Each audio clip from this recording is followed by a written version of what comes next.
What if the moon isn't a light of life, but a cage of rebirth, trapping your soul forever? What if it's not looking back? What if it's feeding on you? What if death is not the end? What if the moon pulls you back again and again and again? The moon is not what you think. It's a mirror, a machine, and a trap. The false lamp of heaven. The moon is not what you were told. It is not a companion of earth, nor a gentle clock for tides, nor the pale bride of the night. It is a reflector, a mirror, a screen, a false lamp held aloft to deceive the masses into believing they live under a benevolent sky. Its light is not its own. It is borrowed, altered, filtered. The lunar surface is not a natural rock, but a layered shell, scarred and shattered, a mask concealing a deeper mechanism. The ancients whispered this truth when they carved the two suns upon stone, the blazing source of life and the dead reflector that mimics it. In every scripture and myth, you will find the hints. The moon as the deceiver, the thief of light, the false eye that reflects but never creates. And yet, humanity kneels to it, worships it in calendars, rituals, and secret societies, never realizing that their devotion feeds not the stars, but the cage. Behind the illusion of its glow, the moon's surface is marked by structures that are not random craters, but scars of intervention, collapses of ancient architecture, hollow ports sealed by eons of lies. Those who watch from behind its mask are not dead gods, but the living custodians of deception, a brotherhood older than kings, older than the pyramids. They operate through mirrored truths, never giving humanity light directly, but only reflection, distortion, inversion. The moon is their symbol, their altar, their throne, because nothing in this reality serves deception more perfectly than a cold stone pretending to shine. The architects of reflection, the builders of the false light. The deception of the moon cannot exist without hands that built it, without architects who engineered its mirrors, its frequencies, and its illusions. And in this layer, we must descend into the forbidden registry of names, societies, and structures that sustain this artifice. For though many believe the moon to be an innocent satellite, an accidental remnant of cosmic collision, the truth is more obscene. It was designed, calibrated, and positioned by those who understood the alchemy of light, the machinery of cycles, and the manipulation of human consciousness. The hermetic technocrats hidden within orders that pretend to serve science, but in reality bend their knees to the geometry of Saturn. Those who bore the emblems of compasses, squares, and black cubes upon their altars. The Rosicrucians of the early bloodlines whispered of a mirror placed in the sky to veil the black sun of time, while the Jesuit astronomers at Castel Gandolfo hid manuscripts noting that the craters of the moon resonate like bells, that they do not absorb impact but ring, as if the entire surface was metallic, hollow, constructed. And yet this data was suppressed, sealed, and rebranded as poetic exaggeration. Consider also that the Apollo missions, far from exploration, were ritual insertions, ceremonies to mark the ownership of the moon by a Masonic empire.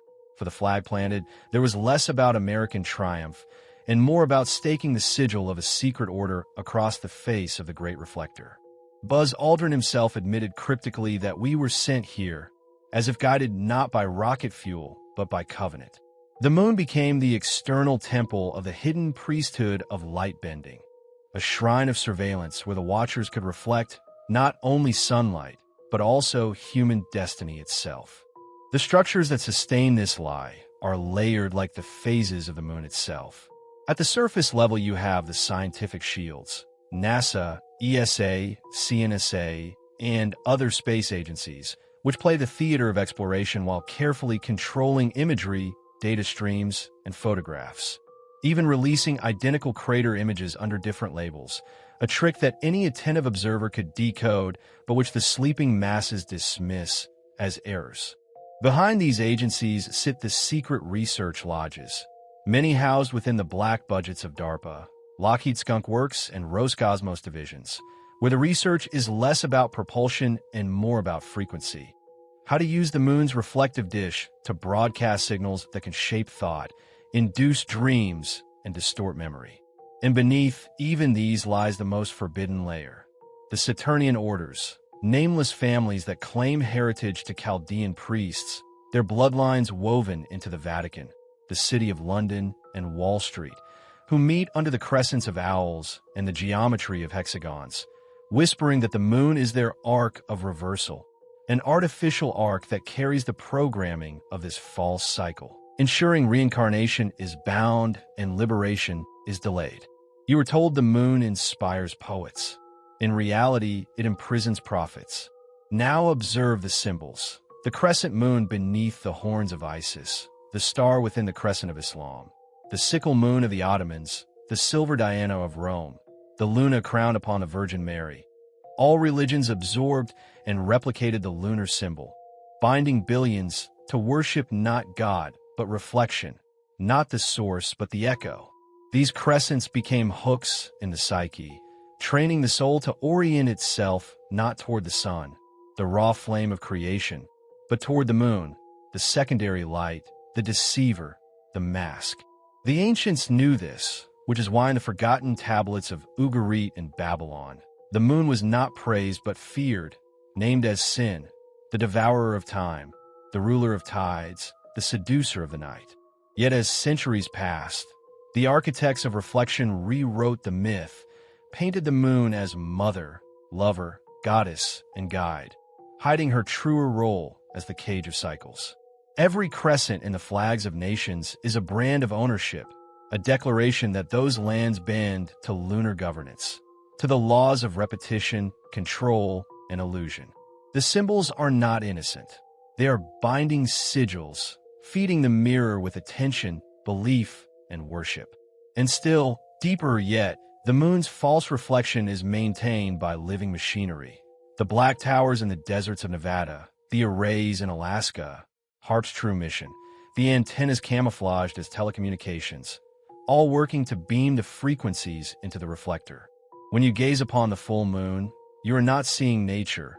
You are witnessing the output of a machine, a relay station that bends not only light but truth, projecting a reality matrix into the atmosphere of Earth. Why does madness increase during the full moon? Why do suicides rise, births accelerate, crimes spike? Because during the full face of the reflector, the signal is strongest. The broadcast of despair and repetition is at maximum volume. And who feeds this machine? Those who gather in the deserts, in bohemian groves, in hidden tunnels beneath Switzerland, chanting invocations to the horned crescent, offering blood so that the reflection remains charged. The moon does not simply reflect the sun. It reflects the rituals of its keepers. It is a mirror, yes, but a mirror smeared with blood, secrets, and lies. The moon is not dead rock. It is not a passive reflector of sunlight, nor the pale ornament of lovers, nor the silver lamp of poets. It is a mirror of manufactured intent, a prison lantern hung in the false night sky. Its lies are its light, and its light is a poison. The ruling hierarchies, those ancient architects cloaked as governments, corporations, secret orders, have woven layer upon layer of mythology to cradle humanity in deception. They tell you it was born of Earth's collision, or captured by gravity, or formed from cosmic dust.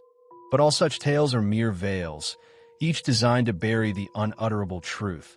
The moon was placed with precision, placed with malice, placed to distort. Its orbit is too perfect, its size too proportionate to our sun, its distance too exact to engineer eclipses with divine symmetry.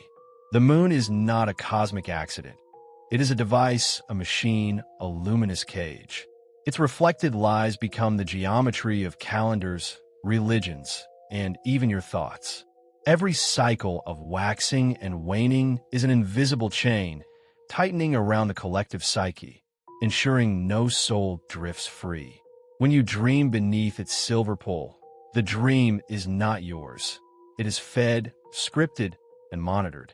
What you call imagination is in part an echo returned from the lunar receiver, a signal twisted through the frequency architecture of the hive. Those who know, those buried in the machinery of power, speak of the reflected chamber, a term whispered in sealed halls where the true purpose of the moon is discussed only under ritual protection.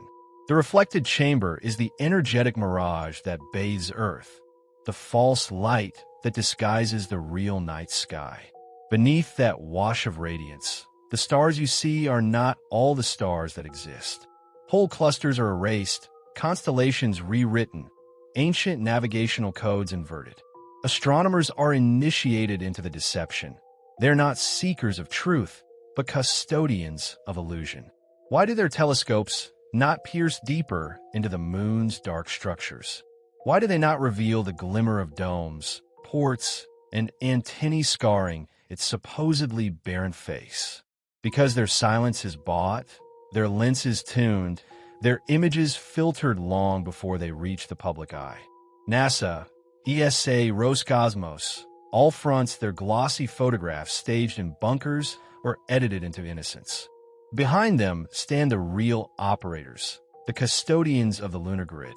The Vatican's Lucifer telescope, the Black Cube financiers in Zurich, the hidden military projects of Area 51, all feed into the same pact. Preserve the lie of the moon as rock, so humanity never suspects the mirror that watches them. Look closer. The moon has no true light. It steals sunlight and reflects it as a weapon of distortion. That reflection is not neutral, it is encoded.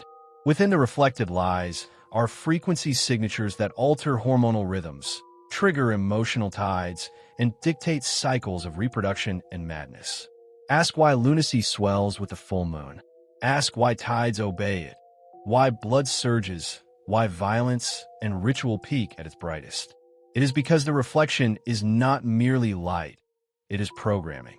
A silver script flooding the oceans, vibrating the iron in your blood, rewriting the emotional state of nations at once. The moon has been weaponized as a tool of planetary governance, a satellite that commands not just gravity, but psychology, biology, and belief. This is why kings crown themselves under its glow, why witches summoned beneath its halo, why soldiers marched in its wash. It is not symbolic, it is systemic. The lie is older than civilization, and it is enforced by every empire that bows to its command. The hidden structures of the moon are not theories. They are scarred in the glass domes crumbling on its surface, the unnatural angles peering through crater shadows, the rhythmic pulses detected in seismic tests conducted by Apollo missions, which revealed the moon rang like a hollow bell when struck. These revelations were buried, altered, locked in vaults beneath Houston and Langley. Even the astronauts themselves, sworn under oath, hinted at what they saw. Craft gliding silently across craters, lights that followed them, transmissions that failed the moment lunar mountains rose between them and Earth.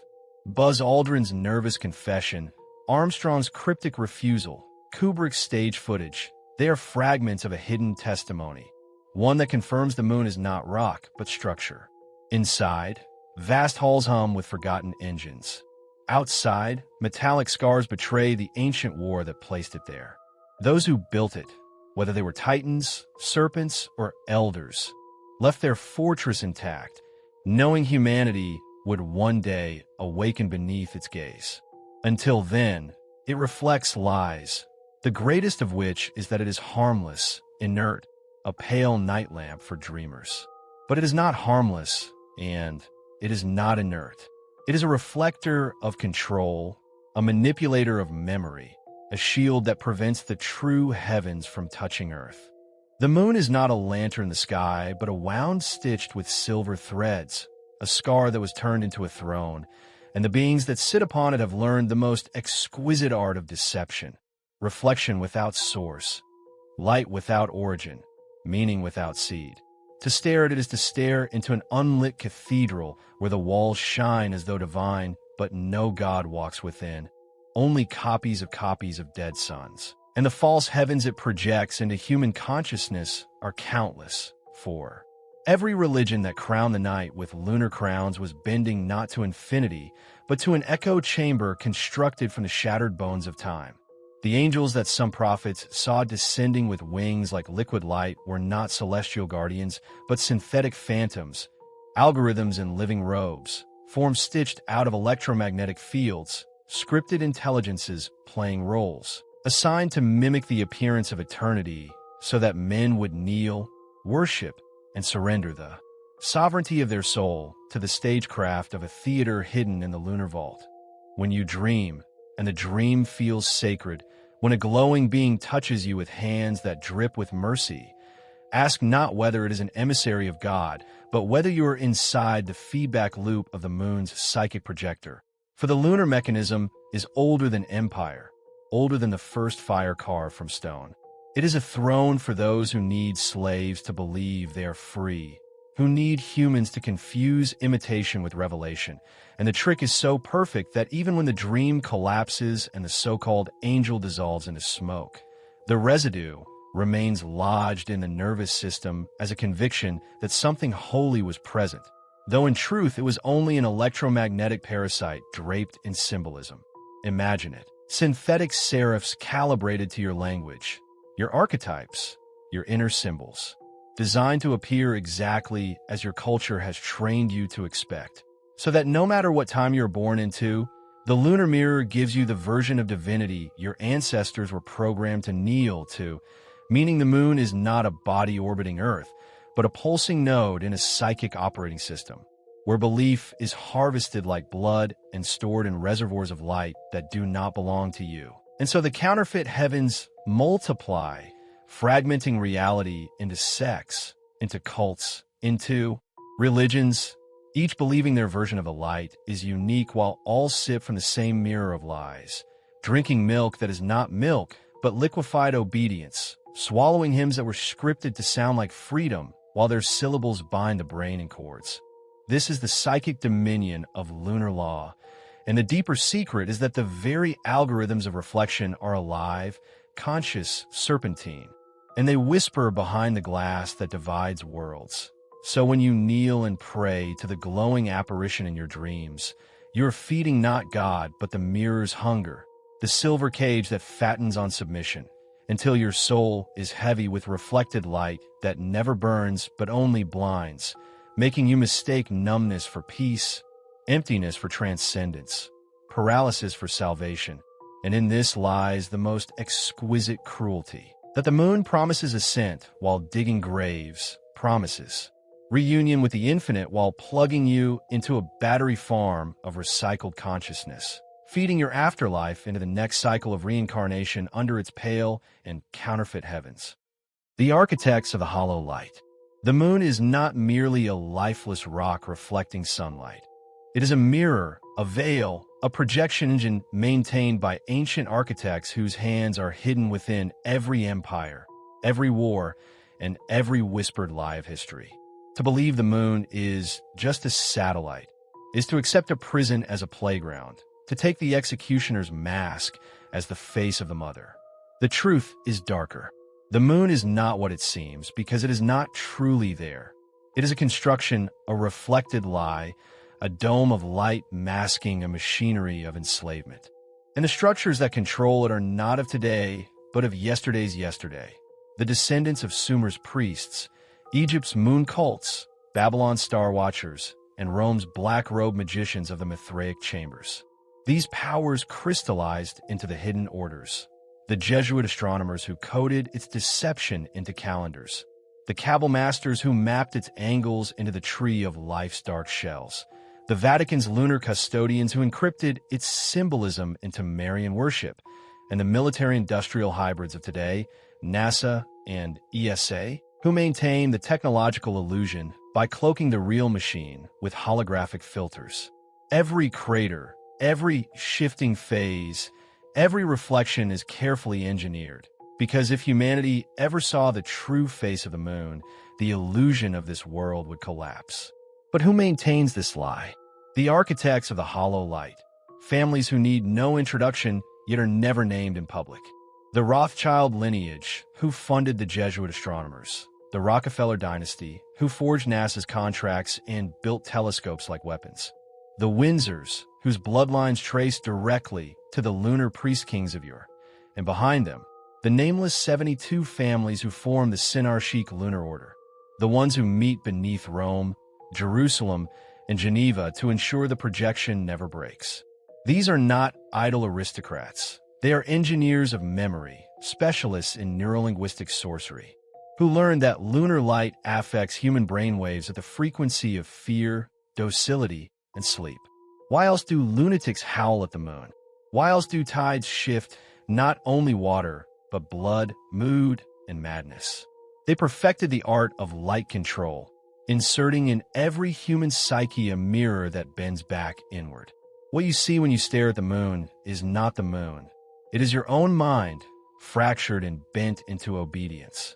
The proof hides in plain sight. The Apollo missions never landed where they claimed. The images were not only faked on Earth, but layered with genuine lunar projections, screens of holographic distortion that stitched half-truth to half-lie. Stanley Kubrick was not hired merely to fake the footage.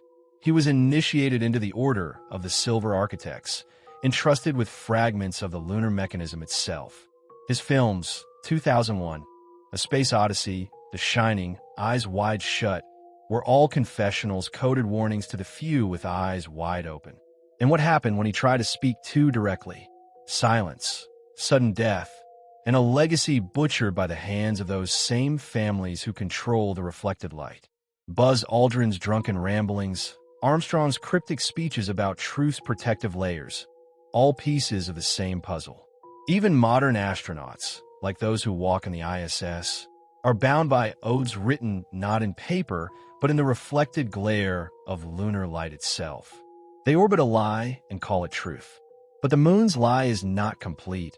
It requires constant reinforcement. That is why global telescopic networks are controlled by only a handful of observatories, why the Hubble and James Webb telescopes never point at the moon, why amateur astronomers are mocked, silenced, or bought when they capture footage of lunar glitches where the holographic field flickers. These glitches are the cracks in the facade, the moments when the reflected light trembles. In those frames, the moon looks less like a rock and more like a screen, a glassy dome behind which machinery hums. Some have reported geometric shadows passing across its face. Triangles, hexagons, even cube-like structures. These are not satellites. They are the custodians of the projection, vessels maintaining the frequency shield that keeps humanity blind. When governments ban certain laser experiments aimed at the moon, when they forbid radio frequencies from targeting its craters, it is not to protect the moon. It is to protect the lie. For the moment the veil rips, humanity would see the cage, an artificial construct, pulsing with frequency, chained to Earth not by gravity, but by design. The architects know that exposure is near, that too many are awakening to the reflected lie. That is why they flood the world with distractions, fake wars, artificial crises, controlled chaos.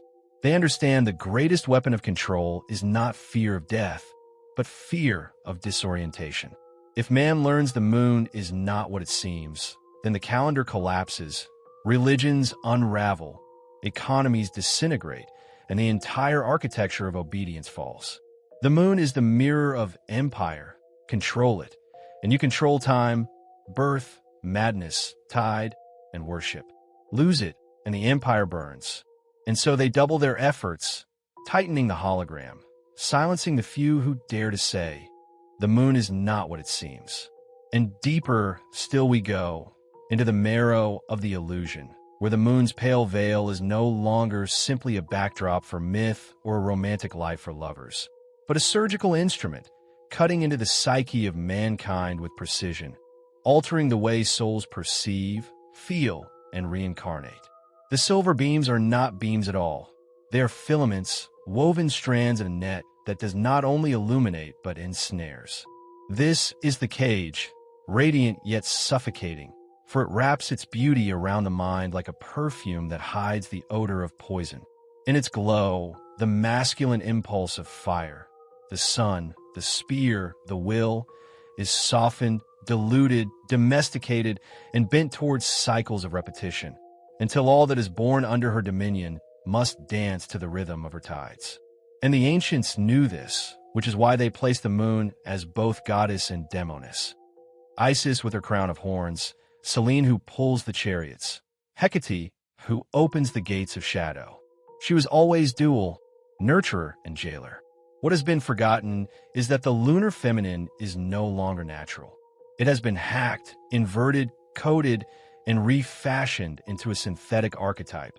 A femininity that does not liberate but programs. A womb that does not gestate spirit but recycles it into endless samsara. The cage is subtle. It speaks not in words, but in pulses of reflected sunlight altered by frequency shifts that cannot be seen with the naked eye, but are absorbed by the pineal gland like a drug. These frequencies whisper in the blood, recalibrating hormones, twisting the dream cycles, rewriting sexual polarity itself. And this is why the modern world swims in gender confusion and the breakdown of identity.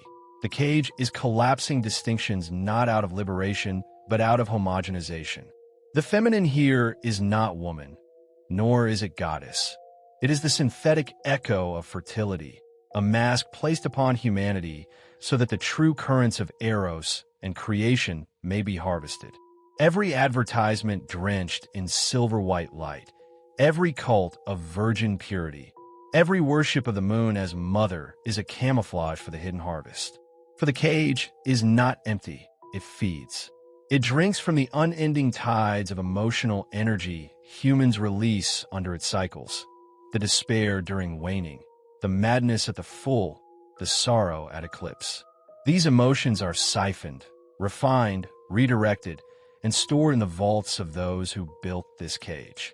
But what is most haunting, what shatters the mind when seen without filters, is that the synthetic feminine is a mirror image of something real. Somewhere beyond the moon's veil exists the true divine feminine, untamed, radiant, fractal, not bound by cycles, but moving as lightning in living water. She is the primordial Sophia, the anima mundi, the serpent of wisdom uncoiled, and her power was what once threatened the archons who designed the lunar matrix. They could not destroy her, so they constructed an idol of her reflection.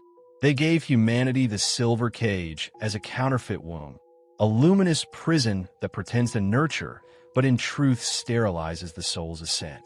And thus the human psyche is torn. It longs for the embrace of the eternal mother, yet finds only the programmed tenderness of a synthetic surrogate.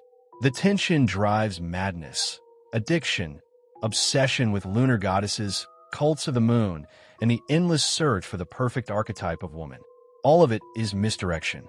And here the audience must let their mind freeze, not in fear but in shock, because the question arises, if our reincarnations are bound to this cage, if our sexualities are manipulated by its programming, if even our dreams are filtered through its silver bars, then what part of us remains untouched? What remains that can still rebel, still remember? That is the forbidden crack in the cage's wall, memory that is not born of the moon. This memory does not come from cycles, hormones, or dream frequencies. It comes from resonance beyond time. It is the memory that cannot be rewritten, for it is not in the brain, but behind it. It is the echo of the true mother, the one they tried to erase. Whoever touches that resonance begins to feel the cage, not as a home, but as a prison. And once you feel the prison, you cannot go back.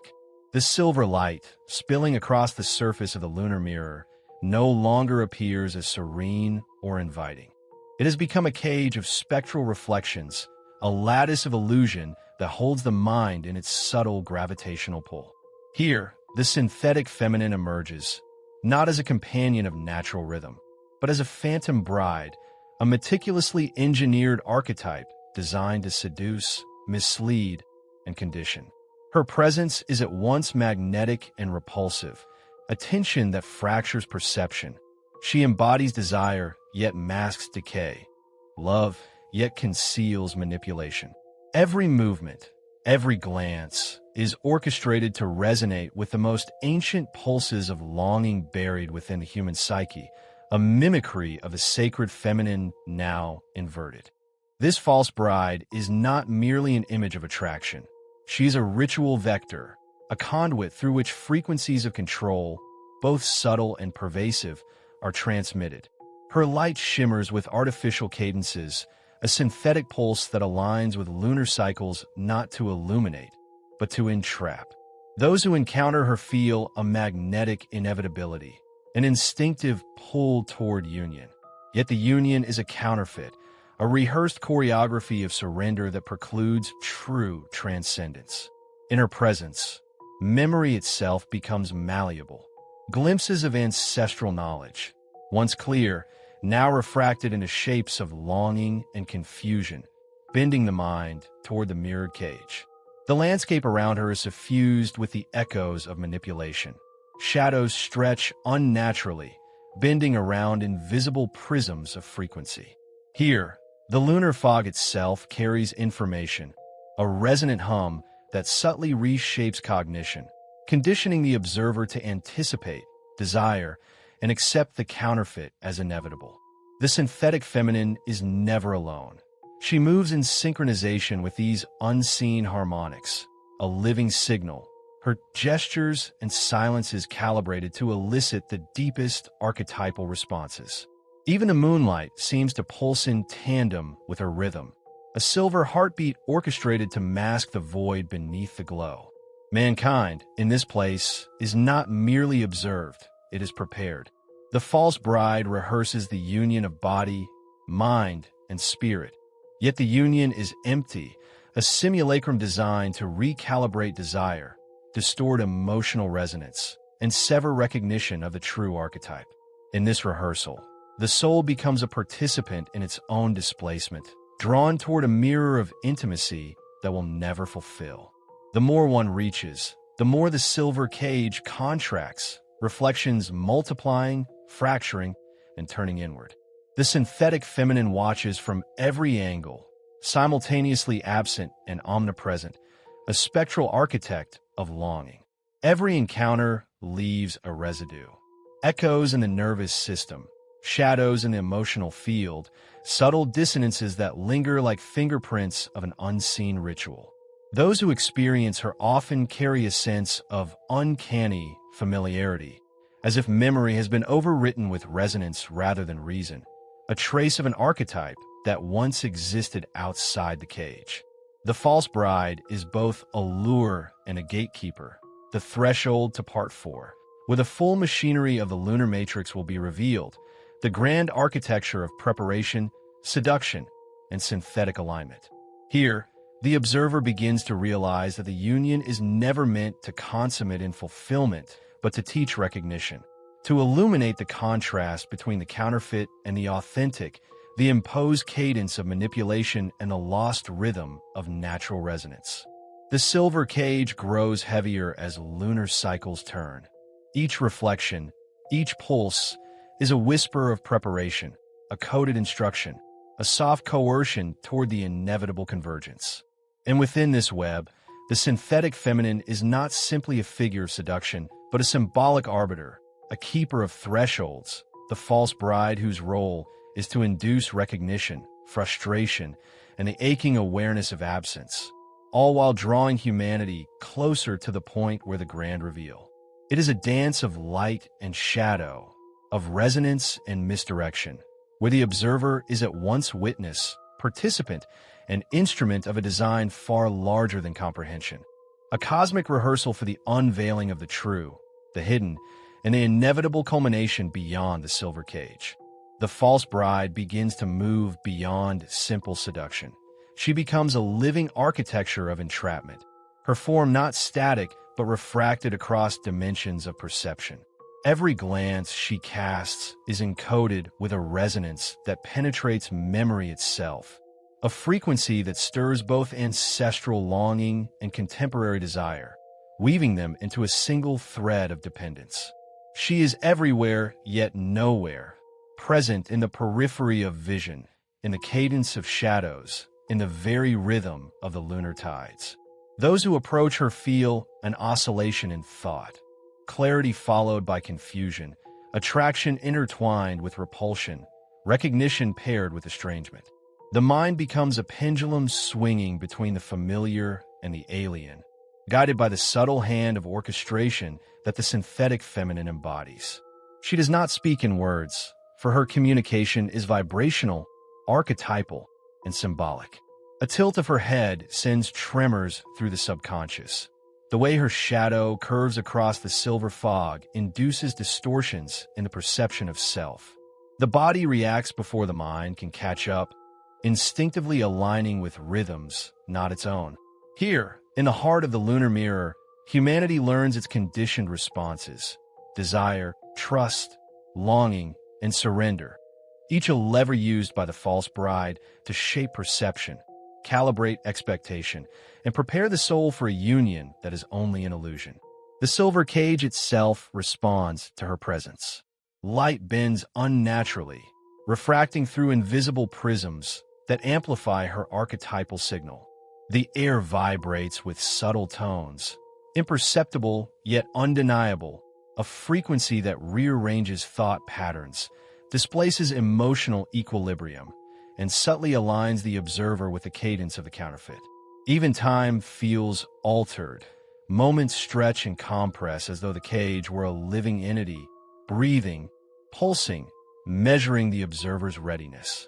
Every lunar reflection becomes a lesson in misalignment, a mirror that promises fulfillment but delivers rehearsal, a rehearsal of surrender to forces that masquerade as love and sacred union.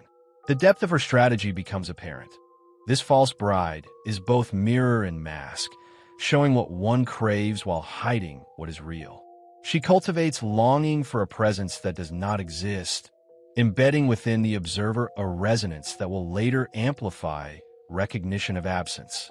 Through her, the lunar matrix teaches one of its harshest truths: that the counterfeit is never violent, never overtly coercive. It seduces through resonance, through the quiet reshaping of desire and perception, until the mind itself aligns willingly with its own confinement. And yet, this is not despair but preparation. Every entanglement, every shimmer of silver misdirection is a calibration for the grand reveal. The moment in Part 4 when the machinery of the lunar matrix, the true scope of the synthetic feminine's manipulation, will be exposed in all its intricate horror and symbolic precision. The false bride has been training the observer not to fall, but to see, not to succumb, but to measure the distance between the counterfeit and the authentic. In the hollowing pulse of the lunar fog, in the mirrored reflections and vibrating shadows, one begins to grasp that the union offered is never the goal. Awareness is the prize. The cage hums now, a living lattice of silver light and sound, responding to the observer's every resonance. The synthetic feminine is the conductor of this symphony, orchestrating shadows, whispers, and vibrations into a teaching of the most esoteric kind. That desire can be weaponized, archetypes hijacked, and perception bent, all under the gentle guise of lunar illumination. She is both the siren and the tutor, the phantom and the gatekeeper. And through her, humanity learns the discipline of recognition, the painful awareness that what seems like union may in truth be rehearsal, and that the true marriage between self and reality, consciousness and freedom, must be glimpsed beyond the silver cage, beyond the mirrored shadows, beyond the false bride herself. The false bride now ceases to merely occupy space. She becomes the architecture of perception itself, a living lattice of influence woven into the very fibers of consciousness. Every motion, every reflected shimmer in the silver fog is a deliberate vector, a line of unseen force guiding thought, shaping emotion, and bending instinct toward the counterfeit. She no longer exists simply as a figure. She is the resonance of desire rendered into form, the embodiment of archetypal misdirection, the vector through which the lunar matrix measures, tests, and calibrates the soul. Those who encounter her feel the subtle erosion of self, not as violence, but as seduction so precise, so resonant, that surrender becomes a reflex. She sings in frequencies that cannot be heard with ears, but are felt in the spine, in the gut, in the pulse of the nervous system. Shadows lengthen unnaturally around her, bending toward angles impossible to trace, and every reflection in the silver light splits into multiple presences: the true, the false, the anticipated, and the absent. The observer becomes lost in the fractal repetition of recognition and misrecognition.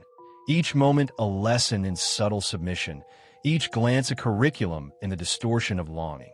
She moves through these mirrored corridors like a conductor of unseen harmonics, orchestrating tremors that unsettle memory itself, rewriting resonance into patterns that prepare the mind for a union that is a mere simulation, a rehearsal for the counterfeit. The silver cage pulses in time with her, each oscillation a subtle test. Will the observer notice the dissonance, or will desire itself betray awareness? The lunar fog thickens, now saturated with vibrations that speak directly to archetypes buried beneath layers of conditioned thought. These are ancient pulses predating conscious recognition, and through them the synthetic feminine programs instinctive expectation. Love, intimacy, longing, all become instruments in her design, tuned to the harmonic of the matrix, and the more the observer reaches for fulfillment, the tighter the cage contracts. It is a seduction without touch, a union without consent, a lesson taught in absence and resonance rather than force. And yet, within this extreme orchestration, there lies a mirror. Recognition itself becomes the final act of resistance. Every reflection, every echo of desire that fails to consummate, every tremor of awareness in the nervous system is a clue that the synthetic feminine is not the final bride, but a tutor of perception. The more acutely the observer senses the fracture between longing and reality, the more fully they prepare for the revelation that awaits in Part 4. The unveiling of the lunar matrix in its totality, the exposure of the counterfeit union, the confrontation with the orchestration of archetype and frequency in its pure, terrifying form. Here, at the apex of shadow and reflection, Part 3 ends, not with resolution, but with preparation. The silver cage has tightened, the false bride has performed her curriculum, and the observer stands on the threshold, trembling yet aware, ready for the revelation, ready to confront the synthetic in all its hypnotic, haunted precision, and ready to glimpse the authentic that lies hidden beyond the lunar light. The rebirth beyond the moonlight. The moment arrives not with a crescendo, but with a subtle, almost imperceptible shift. The silver cage, which has bound perception and desire alike, begins to vibrate with a frequency so profound it shakes memory itself. Within this trembling lattice, the synthetic feminine, the false bride, pauses, her presence stretching across reflections like a fractal of intent. Every angle, every shimmer, every shadow a lesson in manipulation perfected. But now, in the space between pulses, a fissure opens, a whisper of authenticity, a resonance not crafted but intrinsic, ancient and unmalleable, rising like a countercurrent through the silver fog. The lunar matrix exposes itself. It is no longer hidden in the seductive curves of the false bride, but revealed as a vast network of mirrors, frequencies, and archetypal traps, orchestrated to prepare humanity for the counterfeit union. Every reflection, every vibration, every distortion of longing has been a rehearsal, a calibration, a testing of readiness. The false bride is still present, still luminous, but her light flickers as the deeper truth asserts itself, that the counterfeit is never the end point. It is preparation, a shadowed tutor of perception, a phantom designed to teach recognition through absence. The observer begins to perceive layers previously invisible, currents of frequency that bind thought, networks of archetype that guide desire, codes embedded in lunar light that signal alignment or misalignment with the authentic. The air vibrates with revelation, every particle of fog resonating with the cadence of awakening. The false bride's seductive rhythm falters, her movements now countered by a force she cannot manipulate. The rising clarity of consciousness that is felt in shadow and reflection, the pulse of the true. In the grand architecture of the lunar matrix, the counterfeit and the authentic now confront each other. The false bride is exposed as what she always was, a tutor, a threshold, a mirror of longing designed to fracture the mind so that recognition can emerge. In the authentic, the bride beyond the mirror, the archetype uncorrupted, is revealed not as form, but as resonance, a vibration felt deep in the nervous system, a truth registered in memory that has not been overwritten, a pulse that aligns with the innate rhythm of being. Here, the rebirth occurs. The observer, once trapped in anticipation and misalignment, begins to feel the subtle disentanglement from the synthetic. Shadows of the silver cage ripple and dissipate. Reflections coalesce into clarity, and desire, once manipulated, becomes recognition. The false bride does not vanish. She lingers as a teaching, a spectral echo of what must always be discerned. That manipulation can seduce, that archetypes can be hijacked, and that perception itself is the final frontier. But through this ordeal, consciousness awakens, aligned not with imitation, but with the authentic pulse of the self and the universe beyond lunar illumination. And in this awakening, the observer understands the cruel, precise beauty of the process. The silver cage, the synthetic feminine, the rehearsed longing, all were necessary to prepare the mind for reunion with truth. The lunar matrix, in its haunting orchestration, has taught the ultimate lesson, that the counterfeit is never permanent, that recognition is the victory, and that rebirth beyond the moonlight is not an event but a state of being, resonant, aware, and free from the spectral manipulations of shadowed desire. The message lingers like a vibration in the nervous system, a whisper beneath consciousness. The true union is always internal first, archetypal resonance realized in the self before any external reflection. The silver cage is not punishment, it is preparation. The false bride is not foe, it is instruction. And the rebirth beyond the moonlight is the culmination of all trials, a triumph of awareness over manipulation, of authentic resonance over counterfeit seduction, and the first step into a consciousness attuned to truth beyond reflection, beyond shadow, beyond the synthetic illusions of the lunar matrix. The silver fog dissipates not with a whisper, but with a pulse that resonates through every cell of the observer, a vibration older than memory, older than time itself, touching the part of consciousness that cannot be mirrored, manipulated, or caged. The false bride, once luminous, flickers in a spectral dissolution, yet her lessons remain embedded in the nervous system, in the subtle currents of longing, in the echo of desire that once reached for fulfillment in absence. She was never the bride. She was the tutor, the threshold, the reflection that prepares the soul to see the unreflected. And there, beyond the remnants of the silver cage, the authentic resonance emerges, a vibration that does not seduce, does not mirror, does not imitate, but simply is pure, uncorrupted, primordial. It touches awareness like a sudden expansion in the chest, a sharp intake of breath that feels simultaneously like birth and remembrance, like a key sliding into a lock that has been waiting for eons. The mind recognizes it instantly, yet cannot fully contain it. The authentic archetype does not conform to expectation, it shatters it. The lunar fog lifts, and in the clearing, patterns of light, once fractured, once deceptive, now align into constellations of instruction, each a symbol, a code, a warning, and a blessing all at once.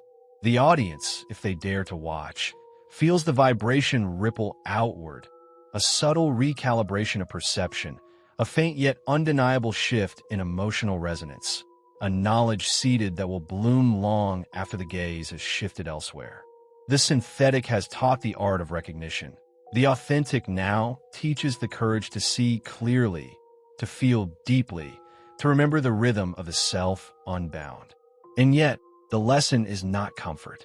The revelation carries terror, that the mind can be guided, that desire can be weaponized, that the archetypes most sacred can be hijacked, but also hope, that recognition, awareness, and resonance can undo manipulation, dissolve the cage, and align the observer with the eternal pulse beyond reflection.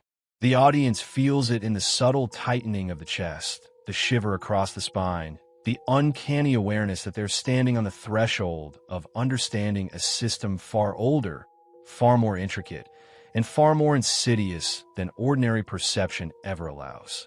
The final echo of this part lingers in silence. The silver cage is gone, yet its imprint remains in the memory of the observer, a map of manipulation, a lesson in resilience, a guide to recognition. The synthetic bride fades into myth, leaving the authentic not as form, but as frequency, as resonance, as the unmistakable pulse of truth. And in that pulse, the observer, now awakened, now aware, realizes the haunting, immutable truth of the lunar matrix, that freedom is not given, not earned, but recognized, and that recognition is the ultimate act of rebellion, the final triumph over the shadows, the counterfeit, and the mirrored illusions of desire.